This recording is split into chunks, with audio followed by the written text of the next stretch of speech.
Well, hello, upcoming freshmen. It's nice to be with you today. My name is Corey Councill, and I'm a 1987 graduate of Franklin County High School. I live in Frankfort, and I'm founder of FADD, Families Against Deadly Drugs. We're a nonprofit advocate for education, prevention, treatment, and long-term recovery. Our main message is that substance use disorder is about chemistry, not character. So I'd like to show you a short video and then tell David's journey.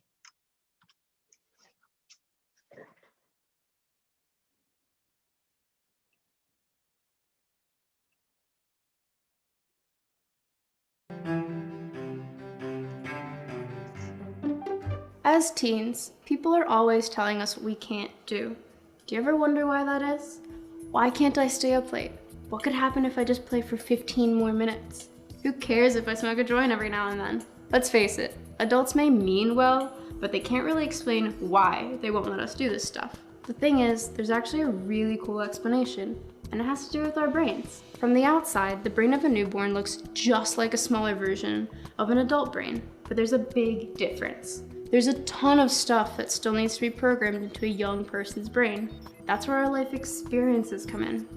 How we interact with what's around us shapes our brains until we're in our mid-20s. We can't feel our brains changing, but they are super busy building circuits and programming. So how does this happen? Every little thing that happens to us can change our brain in huge ways. At short distances, our experiences can make or break connections between brain cells. By guiding the creation of circuits, experiences shape our perceptions, memories, and everything that makes us unique. But they also affect our brain across longer distances. This involves the construction of thick bundles of fibers that connect different brain regions.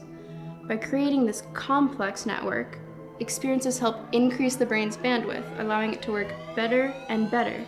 But you gotta keep in mind, these short and long-range connections are influenced by everything we do and everything that happens to us. But this is awesome news. It means we are the programmers of our brains. Every decision, good or bad, influences how our brain develops. Let's talk about taking drugs. For example, pretend this is the keyboard you are using to program your brain.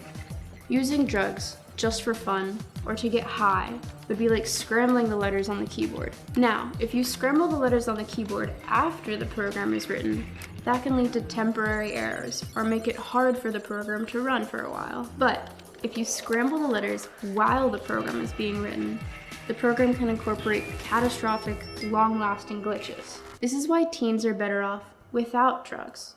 We are in the middle of coding our brains, and drugs can cause real problems that can last a long time. And yet, drugs are just one of the many possible ways of scrambling our keyboards. For example, not enough sleep, lack of exercise, or eating too much junk food can also harm our brain programs.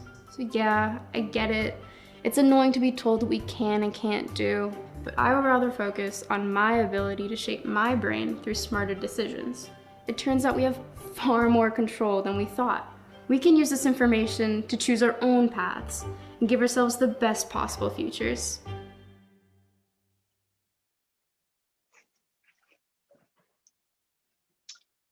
So this is my oldest son, David.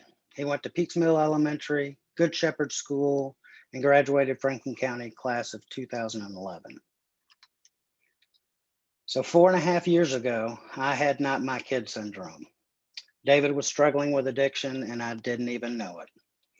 I was the father that always bragged about my boys, tried to teach them right from wrong, recorded the band performances from the top of the press box. I even chaperoned the band trip to Myrtle Beach David's senior year, and boy, did he not like that. But I was so proud on college move-in day, but I was ignorant to what drugs do to the brain.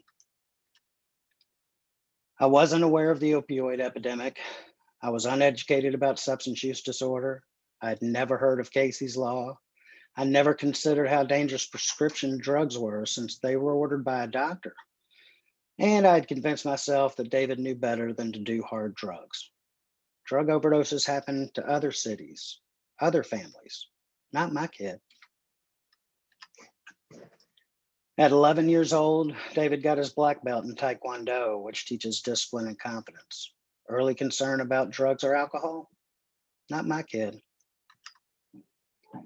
When David was 12 years old, I took him and his younger brother Charles to Pascagoula, Mississippi for Hurricane Katrina cleanup. We spent that spring break helping the community with debris removal, grass cutting, weed eating, folding donated clothes, and feeding the residents while sleeping in damaged warehouse in bunk beds they made with 2x4s that a local church had put together for volunteers like us. So that meant no PlayStation, no movies, no iPad, no Netflix, no TV whatsoever. But it taught them compassion for others, and one person can truly make a difference. Could he use drugs to make himself feel better? Not my kid. As a high school senior at Franklin County High School, he was the only person in Kentucky to be selected to the U.S. Army All-American Marching Band, and he played lead trumpet in several other music groups. David knew what right from wrong. He put others' needs ahead of his own. He had a passion for music and knew how much he was loved. A future IV drug user? Not my kid. So David's disease started after having his wisdom teeth removed at age 18. It was the summer between graduation and college, and he fell for pain pills. A scholarship trumpet performance major, he quickly spiraled out of control and flunked out of 2 state colleges after just 1 semester each. David went to jail for the first time within 1 year of high school graduation. And David would go to jail 3 more times, spending his 23rd birthday in jail, as well as that entire summer. This was not my kid. In August of 2015, I got a call saying David had overdosed and was at the UK hospital. When I arrived, he was strapped to a bed on a ventilator. I was told he had jumped off a 3rd-story balcony, which broke his back. But he got up, started running, and it took 4 firefighters and 3 police officers to get him under control. I was stunned. This is rock bottom, right? Well, I had convinced myself that this would be his wake-up call. Not my kid. On March 19th, 2017, around midnight, I got another call from David's employer that he had overdosed and I needed to come to Lexington. With not my kid syndrome, that just made me think he was only at the hospital again, and man, was I angry. It wasn't until 15 minutes later that I got the call that he had passed away. I don't remember the rest of the drive to Lexington that night until I saw the coroner van. David died alone with a needle in his arm due to accidental acute overdose of cocaine and Xanax. That is when my education by hindsight began.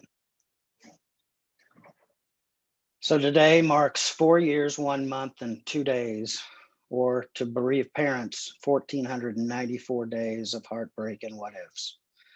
David should have turned 28 last week, but he will be forever 23. So yes, it was my kid, and it could be any one of you. David's death taught me that addiction is not about a moral or parental failure. It's about changes in the brain chemistry and not the character of the individual. So you guys are getting ready to transition to high school, where a lot of you are going to be challenged, but your decisions matter. Some of you may have been bullied, made fun of. You might argue with a parent or step-parent, not like one of your teachers. But just because you may feel like you are a victim, it is not okay to dull any mental or physical pain with alcohol or drugs. Pain, like the removal of wisdom teeth, can be minimized with Advil or Tylenol. David's bad decision was taking more than the prescribed dosage of Percocet, which led him to taking other pills like Adderall, Ritalin, Vicodin, Xanax. Prescription pain medicines are very strong and addictive if used for more than just 5 days in a row. Taking more than the prescribed dose accelerates the addictive properties. So in 2017, when David died, we lost 72,000 to overdose. That's 1 death every 8 minutes. So somebody else's child died while I was telling David's journey. So please, please don't experiment with drugs or alcohol. Your brain continues to develop until you're age 25. Alcohol and drugs, which includes nicotine, severely affects your development and decision making. Make your family proud of your decisions, not sad for the rest of their lives.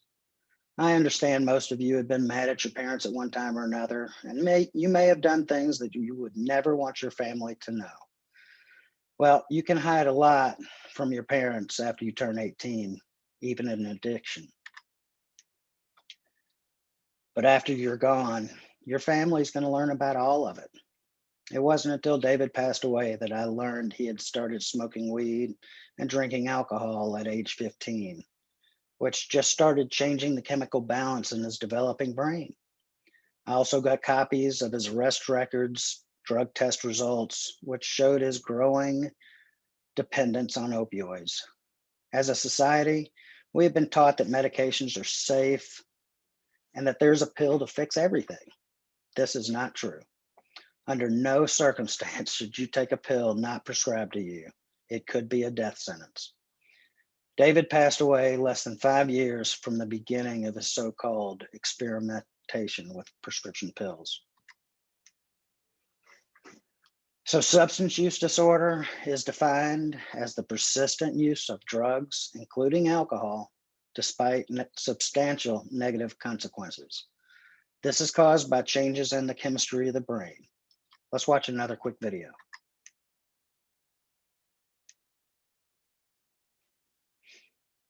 Say the word addiction, and drugs such as alcohol, heroin, and cocaine often come to mind. But other substances like nicotine, marijuana, and prescription pain medications can also be addictive.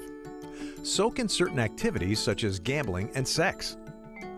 Whatever the case, addiction involves craving and a loss of control, with the substance use or activity continuing even if it causes harm. This can include problems with relationships, jobs, school, money, or your health. Addiction is not due to weakness or a lack of willpower. Instead, it's a chronic disease involving changes in the brain. There, billions of nerve cells or neurons communicate through a series of signals and chemical messengers. When messages leave one neuron, they attach to a receptor on the receiving one, like a key fitting into a lock. In addiction, this communication process is disrupted. Large amounts of a brain chemical called dopamine are released, overwhelming receptors and resulting in the high that people experience. To keep that feeling going, they take the drug or engage in the behavior again and again. Eventually, the brain changes and adapts, driving them to seek out more just to get the same feeling. That's called tolerance. Stopping a substance can cause withdrawal symptoms such as nausea, tremors, depression, or severe anxiety. Taking too much of a substance or a combination of substances can result in an overdose and serious illness, or even death. Young people are especially vulnerable to addiction. The impulse control center of their brains, known as the prefrontal cortex, isn't fully developed, making them more prone to risky behavior. And using substances can cause lasting harm to their developing brains. If you think your child might be experimenting with substances, talk to them about it. Parents can help by taking a strong stand against substance use and teaching their kids healthier ways to deal with life's stresses. Like any other disease, such as diabetes or asthma, addiction can be successfully treated. So if you or someone you know has a problem with addiction, talk to your doctor, a mental health professional, or an addiction specialist. Getting help may save a life.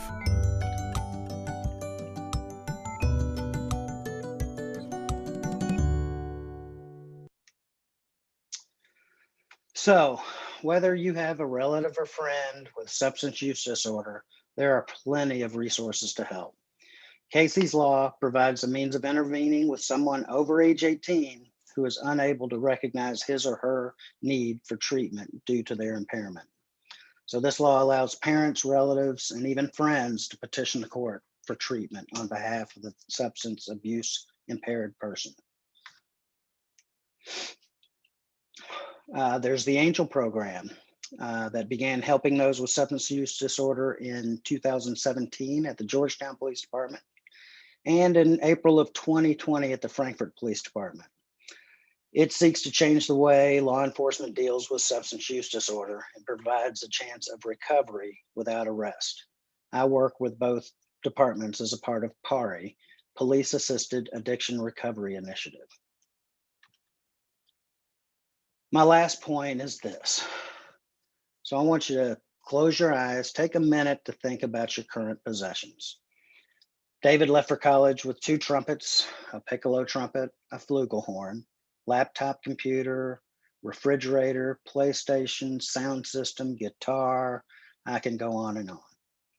Personal items such as old sheet music, some of the books I'd sent to him while he was in jail, toiletries, and a few zip drives with movies.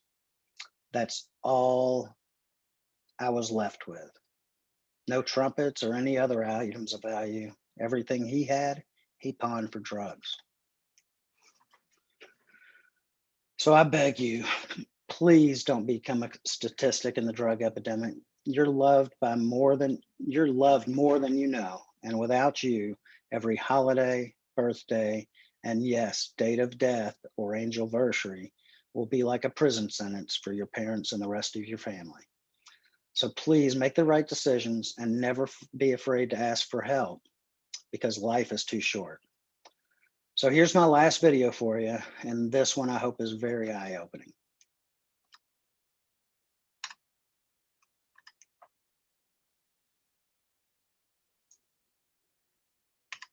Number 8, Dwayne Harris.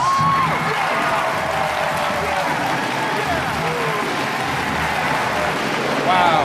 Well, first, I want to thank my mom and my dad for always just showing me love all these years, believing in me. You know, I'm going to play here my last time tonight. And I want to go on and do great things. But I won't. Next year, I'm going to blow up my knee. I'll be prescribed opioid painkillers, and I'll become addicted. A couple years from now, I'm gonna overdose on heroin on the bathroom floor of a person I don't even know. But I want you all to know that tonight is one of the best moments of my life. Thank you. Opioid dependence can happen after just 5 days. Know the truth.